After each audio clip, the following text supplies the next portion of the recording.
Hello dear students of class 4। Last time हमने यहीं पर स्टॉप किया था and I told you that in second lecture we will start from activity 6। So activity 6 एक story है।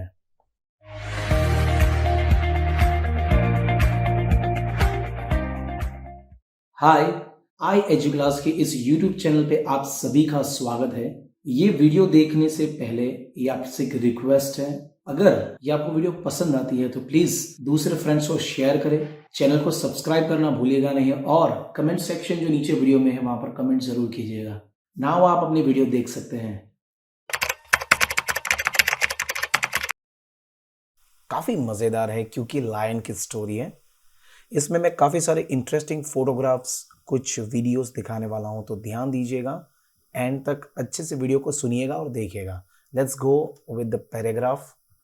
Simply it is written here कि read and enjoy the story. मतलब बच्चों, पढ़ना भी है और एंजॉय भी करना है, और मैं आपको दोनों करवाने वाला हूं। Dear friends, here is the story of Simba, the lion and the wind. Yes, इन दोनों की स्टोरी है। क्या आपने सुनी है? मैंने तो कभी नहीं सुनी यार, सिम्बा और विंड की स्टोरी। अजीब है यार, पर अजीब स्टोरी हमारे ही खाते में आई है तो क्या करें, पढ़ेंगे तो जरूर। The story is how Simba saved non renewable energy by introducing renewable energy. ओ हो, सिम्बा भैया कुछ अच्छा काम कर रहे हैं और उसने ये काम कर दिया है कि भाई पेट्रोल की जगह पर विंड एनर्जी को इंट्रोड्यूस कर दिया है हम लोगों को, मतलब ह्यूमंस को। So let's start with this. Story का नाम है the lion and the wind. Let's read first of all. There was once a very special lion called Simba who lived on the African savannah. अब आप सोच रहोगे ये African savannah क्या है? अफ्रीकन सवाना मतलब African forest. Simba would play in the plains, running and jumping with his friends, the leopards and the other lions in the area. Plains का मतलब है ओपन लैंड। आप इस वीडियो में देख सकते हैं किस तरीके से ये लायन खेल रहा है, कूद रहा है, जंप कर रहा है अपने दोस्तों के साथ, वो भी सवाना के जंगल में। आगे पढ़ रहा हूं मैं। Simba had a very special gift. For every time he roared he created such a strong wind it seemed like a hurricane. Hurricane का मतलब है ये वाला तूफान। जब भी ये सिम्बा रॉर करता, दहाड़ता जोर से, तो इतनी तेज गति से स्ट्रॉन्ग विंड होती कि वो विंड लाइक हरिकेन क्रिएट हो जाता है। अजीब नहीं लगता आपको? मुझे भी लगता है, पर स्टोरी है। Let's go ahead. On the savannah where Simba lived there was a lot of different kinds of animals like giraffe, elephants, hyenas, etc. And even though it wasn't particularly green place, there were lots of species of trees and plants. So ये paragraph हमको ये बताना चाह रहे कि भाई Simba जहां पर भी रहता था वहां काफी सारे एनिमल्स थे। कुछ नाम लिखे हैं जैसे कि जिराफ, एलिफेंट्स, हाइना वगैरह वगैरह, और इसके अलावा काफी सारे ट्रीज और अलग अलग टाइप्स के प्लांट्स भी वहां पर है। एक दिन क्या हुआ, one day as Simba was playing with his friends they saw enormous machines destroying a part of the plain by digging into the earth. The humans are building oil wells, said one of the wisest lions. अब एक दिन हुआ क्या, Simba और उसके friends खेल रहे थे, उन्होंने आवाज सुनी। एनॉर्मस मतलब बहुत बड़ी आवाज। किसकी? मशीन की। वो लोग डिस्ट्रॉय कर रहे थे। डिस्ट्रॉय मतलब खत्म कर रहे थे। अब आप सोच रहे हैं ये मशीन किसको खत्म कर रहे हैं? जंगल को? नहीं, जंगल में वो लोग ऐसे खड्डे खोद रहे थे, जमीन के अंदर खुदाई कर रहे थे। ये लोग ऑयल के कुएं, ऑयल वेल्स बना रहे थे। एक लायन ने इनको कहा, ऑयल के कुएं मतलब लाइक दिस, इस तरीके से खुदाई करना। Day by day the man built more and more oil wells, destroying nature in the process. Simba had fewer and fewer friends to play with, fewer plains in which to run about, and he knew that it was the men that were causing it all. So धीरे धीरे ये man लोग मतलब human लोग काफी सारे oil Wales बना रहे थे, खुदाई करते जा रहे थे, डिस्ट्रॉय करते जा रहे थे जंगल को, नेचर को। सिम्बा के धीरे धीरे जो फ्रेंड्स थे वो कम होते जा रहे थे। उसके पास जो जमीन थी खेलने कूदने के लिए वो भी कम हो गई थी, और उसको इसका रीजन पता चल गया कि इसका रीजन है ह्यूमन बींग्स। मतलब कि मैन, ये सब लोग डिस्ट्रॉय कर रहे हैं। अब इसको पता चल गया कि कौन है इसके पीछे। आइए चलिए हम जाते हैं हमारे नेक्स्ट पैराग्राफ के ऊपर। आगे के पैराग्राफ में लिखा है, so he decided to ask the wisest lion in the area for a solution. The wise old lion said, the only solution is for the men to stop using petrol and use renewable energies such a wind instead. सो भाई हमारे lion ने decide कर लिया कि मैं कोई अच्छे भले लायन से सलाह लूं, पूछूं, सोल्यूशन के बारे में बात करूं कि यार इसको कैसे यहाँ से इन लोगों को हर्ट भी नहीं करना है, ह्यूमंस लोगों को उनका काम भी करना है और हमें यहाँ पर जंगल भी चाहिए। तो उसने बोला कि भाई मैन को अगर ये पेट्रोल वगैरह से स्टॉप करवाना है तो उनको रिन्यूएबल एनर्जी का ऑप्शन देना पड़ेगा। सो यहाँ पर सिम्बा है हमारा, that gave Simba an idea. Simba को दिमाग में आइडिया आ गया and he decided to help one of the most powerful renewable energies in the world, ये वाली एनर्जी जिसे हम कहते हैं wind energy. Wind energy humans को बताने की इसने सोच ली कि मैं ह्यूमंस को बताऊंगा कि आप ये यूज करो। देखिए चले आगे क्या होता है। World wind power, so he went round all the countries in the world roaring with all his might to create a great wind that would help men use more renewable energy. In the end, Simba succeeded in getting mankind to stop using petrol and the African savanna recovered completely. आगे के paragraph में देखा हमने most powerful renewable energies in the world, मतलब कि wind power. उसने क्या introduce कर दिया विंड पावर पर, कैसे वो पूरे कंट्री में घूमता रहा, पूरे जंगल में घूमता रहा और क्या करता रहा, जोर जोर से रॉर करता रहा, जिससे क्या पैदा होगा, वो हरिकेन, तेज हवाएं पैदा होगी और वही हवाएं, तेज हवाएं विंड पैदा करेगी और उसी विंड से ये विंड एनर्जी, मतलब ये विंड मिल से ये विंड मिल्स रोटेट करेगी और एनर्जी पैदा होगी। तो इससे क्या होगा, ग्रीन एनर्जी इस्तेमाल होगी। उनको सवाना के जंगलों को छोड़ना पड़ेगा, सवाना के जंगलों को खोदने की जरूरत अब नहीं है। सो इस तरीके से यहाँ पर हो रहा है एंड स्टोरी का। और बच्चों हमने क्या सीखा यहाँ पर, एक चीज तो हमने सीख ली कि सिम्बा ने सबको मजा चखा दिया उसके पावर से, उसकी रोर से, पर हमने जो चीज सीखा है वो है कि we should avoid using petrol diesel vehicles. अब हमें सोचना पड़ेगा और तरीकों से। इलेक्ट्रिक एनर्जी है, जो एनर्जी हमारे एनवायरनमेंट को पोल्यूट ना करे, वैसी एनर्जी सोचनी पड़ेगी, चाहे कोई भी हो, क्योंकि हमें यहाँ पर जिंदा रहना है इस ब्यूटीफुल प्लेनेट के ऊपर। समझ रहे हो ना मेरी बात, मैं क्या कहना चाहता हूँ। चलो आगे बढ़ते हैं। हम बात करेंगे renewable and non renewable energy के ऊपर। एक्चुअली रिन्यूएबल एनर्जी क्या है? These are the source are one which don't run out. Renewable energy वो कभी खत्म नहीं होने वाली। ये जो पहला पैराग्राफ देख रहे हैं, रिन्यूएबल एनर्जी मतलब ये विंड एनर्जी है, ये सोलार एनर्जी है, वाटर एनर्जी है, ये सब एनर्जी। देखो सन की लाइट कभी खत्म नहीं होने वाली है। अर्थ के ऊपर बहुत सारा पानी है, बरसात आएगी, हम डैम बनाएंगे और डैम बनाने के बाद हम टरबाइन मशीन घुमा के इलेक्ट्रिसिटी पैदा करेंगे। तो हमें खुदाई करने की जरूरत क्या है भाई? भगवान ने हम इतनी सारी एनर्जी दे रखी है, तो लेट्स यूज आवर ब्रेन और हम उस एनर्जी को सिर्फ कन्वर्ट कर लेते हैं ताकि वो बार बार पैदा कर सकें। इसलिए तो आजकल आप सभी लोगों के घर पे मोस्ट ऑफली पता नहीं ये सोलर प्लेट लग चुके हैं। अभी जो लोग अफोर्ड कर सकते हैं, जिसका घर है, बंगलोज है, वो लोग तो लगा ही सकते हैं। इसे एक्चुअली में कहते हैं रिन्यूएबल एनर्जी, जो बार बार जनरेट हो सकती है। पर एक बार खुदाई करने के बाद पेट्रोल डीजल खत्म हो गया, वो वापस नहीं आ सकता है। तो जो पानी से पैदा होती है बिजली, ये जो नीचे, उसे हाइड्रो इलेक्ट्रिक बोलते हैं। सनलाइट से उसे लाइट फ्रॉम सन कहते हैं। और ये विंड एनर्जी है, ये सारे के सारे रिन्यूएबल सोर्स ऑफ एनर्जी है भैया। चलो नीचे के पैराग्राफ की तरफ, जिसे हम कहेंगे नॉन रिन्यूएबल एनर्जी सोर्सेस। ये बहुत लिमिटेड है, खत्म होने वाले हैं आगे की दुनिया में, क्योंकि हम एवरीडे इसका इस्तेमाल करें। आज हमारे घर में जो बिजली चल रही है, इलेक्ट्रिसिटी, वो कहीं सन से नहीं आ रही है, ये कोयले जला के पैदा की जा रही है भाई। आज हम गाड़ी में पेट्रोल डीजल जला रहे हैं, वो जमीन में खड्डे खोद के वहां से छेद करके हम निकाल रहे हैं। हम लोग क्या कर रहे हैं? हमारे ब्यूटीफुल अर्थ को खराब कर रहे हैं ना। आप लोगों को तो नहीं पता, इसलिए आप लोग यूज करेंगे, बट आज मैंने आपको बता दिया है कि ये बहुत ही गलत हो रहा है हमारे साथ। हम ही अपने खुद के पैर पे कुल्हाड़ी मार रहे हैं, मतलब हम, मतलब ह्यूमन बींग्स। सो ये तीन मेन नेचुरल रिसोर्सेस हैं जो नॉन रिन्यूएबल हैं। कोल है, ऑयल है, नेचुरल गैस है। तो एक ना एक दिन तो खत्म होने ही वाली है, तो हमें दूसरे सोर्सेस के बारे में सोचना पड़ेगा। तो ये जो मैंने 2 मिनट के लिए आपको एक्सप्लेन किया है, होप आपको समझ में आया होगा कि हमें आगे फ्यूचर में क्या करना है।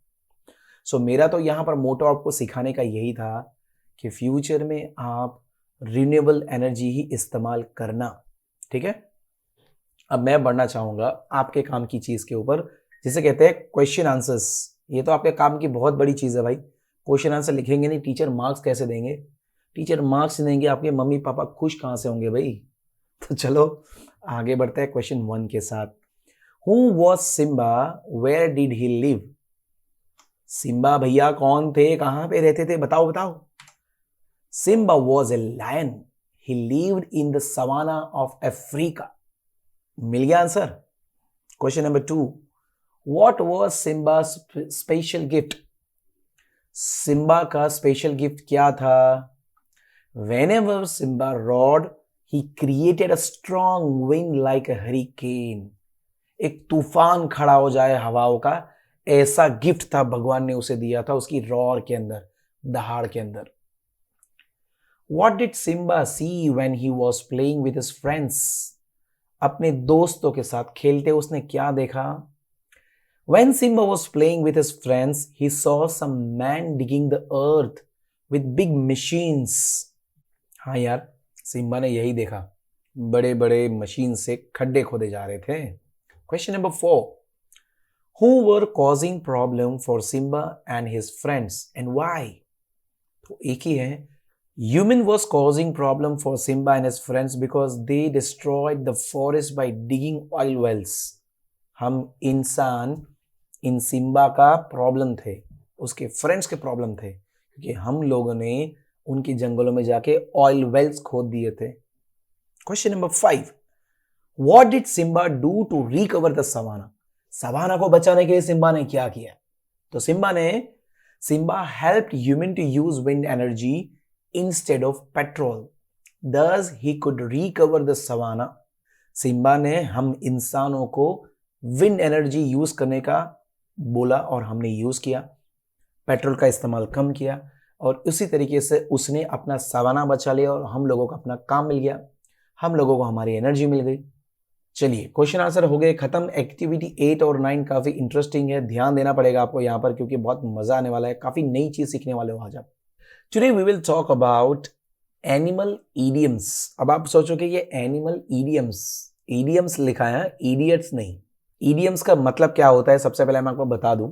ईडियम्स का मतलब गुजराती में होता है बोली भाषा, लोक भाषा। जैसे हम बोलते हैं ना, एक आध दो एग्जाम्पल दूंगा, जरा हंसना मत। गुजराती में क्या कहते हैं, हाँ, डाई सासरे ना जाए ने गांडी શિખામણ આપે। એટલે डाई सासरे ना जाए ने गांडी बाजी लोगों ने શિખામણ આપે છે। પછી और एक है, एक हाथी ताली ना वागे। आपको कभी पता है एक हाथ से ताली बजती है? नहीं। तो इसका उपयोग कुछ और होता है, लेकिन ये कहावत है, इसे बोलते हैं इडियम्स। सो यहाँ पर मैंने डिक्शनरी के वर्ड मीनिंग्स लिख दिया है, पर होप आपको पता चल गया होगा मैं क्या कहना चाहता हूँ। तो अभी आगे बताना चाहता हूँ आपको एक एक करके। यस, पहला है कैट नैप। कैट नैप का मतलब होता है छोटी सी स्लीप, थोड़ी देर के लिए आप सो जाते हो ना, 10-15 मिनट के लिए, उसे कहते हैं कैट स्लीप, कैट नैप। और यहां पर आपको 3 सेंटेंसेस बनाने हैं। एक तो बनाया हुआ है, I am going to have a cat nap while you are cooking dinner. जब आप डिनर बना रहे हो मैं थोड़ी देर सो जाता हूं, उसे हम कहेंगे कैट नैप। यहां पर मैंने आपके लिए 3 बना दिए हैं। ये रहा पहला, Hiren took a cat nap before last period. Last period से पहले हिरेन थोड़ी देर सो गया था। नंबर 2, mother takes a cat nap in the afternoon. मेरी मम्मी दोपहर में थोड़ी देर के लिए सो जाती है काम करते करते। नेक्स्ट है, mister Shah had a cat nap before meeting. Meeting लेने से पहले मिस्टर शाह थोड़ा सा सो लेते हैं, सो जाते हैं थोड़ी देर के लिए। तो कैट नैप का इस्तेमाल मैंने तो किया है, आप लोग अपने हिसाब से लिखिएगा प्लीज। नेक्स्ट में ले रहा हूं आपको फटाफट, कॉपी कैट। ये तो आपने सुना ही है, copy cat, a person who does the same thing as someone else. किसी की कॉपी करना copy cat. My sister is such a copy cat. कुछ की होती है बहने भाई। यहां पर मैंने एग्जाम्पल लिया है, she called me a copy cat for wearing the same dress. उसने मुझे कॉपी कैट बोला क्योंकि मैंने उसके जैसा ड्रेस पहना, तो उसे कॉपी कैट कहेंगे। नंबर 2, my brother is a copy cat, he does everything I do. मेरा भाई कॉपी कैट है, जो भी मैं करता हूं वही वो करता है। 3, my teacher said that all copy cats will fail the test. सारे कॉपी कैट्स फेल होने वाले टेस्ट में। क्या आप फेल होने वाले हो? कॉपी मत करना, नहीं तो हो जाओगे फेल। नेक्स्ट एग्जांपल लूंगा, डॉग डेज। अच्छा ये कौन सा है यार? ये कैसा डॉग डेज? डॉग डेज का मतलब है वेरी हॉट डेज। अच्छा, समर वाले डेज। ठीक है ठीक है। I sleep in the basement during the dog days of August. अगस्त के गर्मियों में मैं बेसमेंट में सोता हूँ। नया वर्ड यार, किसी को समझ में नहीं आएगा अगर आप बोलोगे dog days.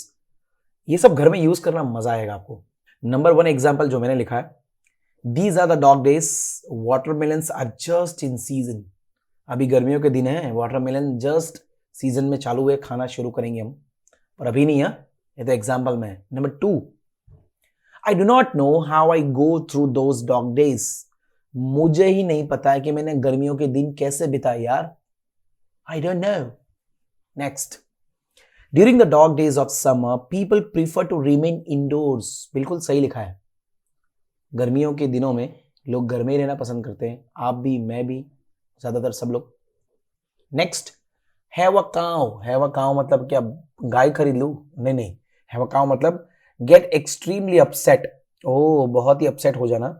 My teacher had a cow when she realised nobody had done the homework. सही एग्जाम्पल लिखा है। मेरी टीचर बहुत नाराज हो जाती है जब सारे बच्चे होमवर्क करके नहीं आते। अब मैंने कुछ एग्जाम्पल्स बनाए आपके लिए मतलब कॉपी नहीं करने। My mother will have a cow if we get a stain on the new sofa.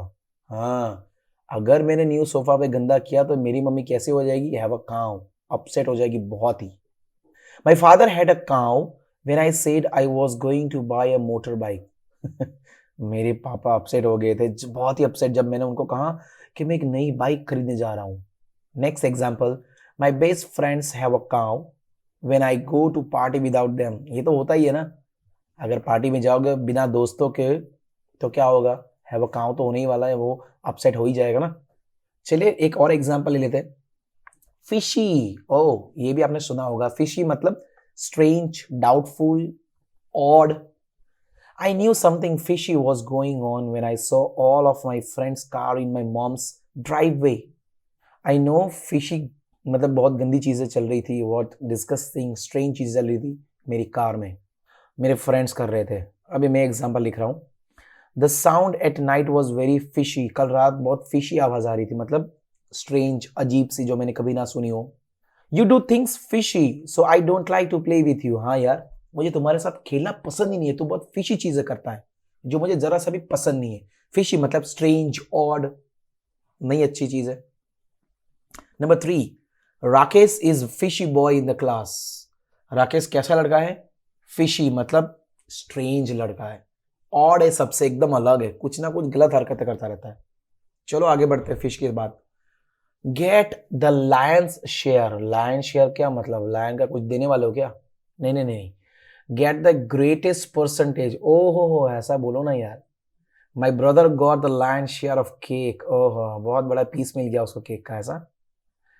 My sister got the lion share in her last exam. उसके लास्ट एग्जाम में उसको बहुत ही ज्यादा परसेंटेज मिले, मतलब got the lion share. Salman got the lion share from his last Dubai tour. Salman जब last Dubai tour में गया था, काफी सारा पैसा उसको मिला है, ज्यादातर उसको ही मिला है भाई, क्योंकि वही तो मेन है। Next, if you will work hard you will get the lion share. बिल्कुल सही है, अगर ज्यादा मेहनत करोगे तो ज्यादा परसेंटेज आपको को मिलेंगे। नेक्स्ट है raining cats and dogs. Raining cats and dogs मतलब क्या? बरसात में कुत्ते भी गिर रहे हैं।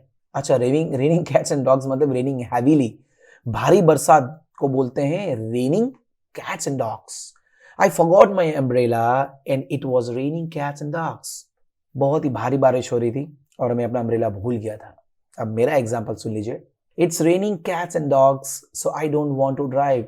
भाई मुझे मेरी बाइक नहीं चलानी क्योंकि बाहर बहुत ही बारिश हो रही है। It rains cats and dogs when the monsoon comes in India. बराबर तो लिखा है, इंडिया में जब मॉनसून आते हैं बहुत जबरदस्त बारिश हो जाती है यार, कई बार तो पूछो मत, पानी ही पानी। Number 3, when we were returning from the picnic it was raining cats and dogs. ये भी सही है, जब हम लोग है ना 2 साल पहले पिकनिक से वापस आ रहे, बहुत बारिश गिरी यार, बहुत बारिश गिरी थी, पूछो मत, क्योंकि मुझे ही नहीं पता कितनी गिरी थी। नेक्स्ट है let the cat out of the bag. Let the cat out of the bag मतलब बैग में से बिल्ली निकालो, ऐसा। अच्छा अच्छा, उसका मतलब है सीक्रेट बताना। Who let the cat out of the bag about the surprise party? Surprise party का सीक्रेट कौन कहेगा? कोई नहीं। सो ये रहा मेरा पहला एग्जांपल आपके लिए। She let the cat out of the bag and finally told her parents about her plans of going abroad. उसने अपना सीक्रेट खोल दिया अपने पापा के सामने, पेरेंट्स के सामने, कि मैं अब्रॉड जाने वाली हूं, मतलब इस देश को छोड़ के दूसरे देश में। Next, boys didn't let the cat out of the bag in the class. Boys अपना राज क्लास में नहीं खोलते हैं, सीक्रेट नहीं खोलते। Next, my mother let the cat out of the bag last night about my bad result to my father. मेरी mummy ने मेरा कल राज खोल दिया मेरे गंदे रिजल्ट के बारे में मेरे पापा के सामने, और फिर बहुत धुलाई हुई, मेरी नहीं तुम्हारी। इसी के साथ एक्टिविटी 8 खत्म। ओ एक्टिविटी 9 में क्या यार, लाइन ही लाइन। इस चैप्टर में तो मजेदार चैप्टर है, लाइन ही लाइन बस। Get a quick look at a 10 cool facts. ओहो, king of the jungle lion के बारे में 10 ऐसी चीजें जो आपको पता ही नहीं होगी। पहली चीज क्या है? पहली चीज ये है कि लायन ऑलवेज ग्रुप में रहते हैं, और ग्रुप होता है उनका 10 to 15 एनिमल्स का। अभी मैं गिर जंगल में गया था तो मैंने देखा था उनका लगभग 6 लायन का ग्रुप था, मतलब सबको मिला के, बच्चे बच्चे सब मिला के। सेकेंड है, an adult male's roar can be heard up to 8 kilometres away. Oh my God, a lion may sleep for up to 20 hours a day. कितना आलसी है ये। इसकी आवाज सुनिए,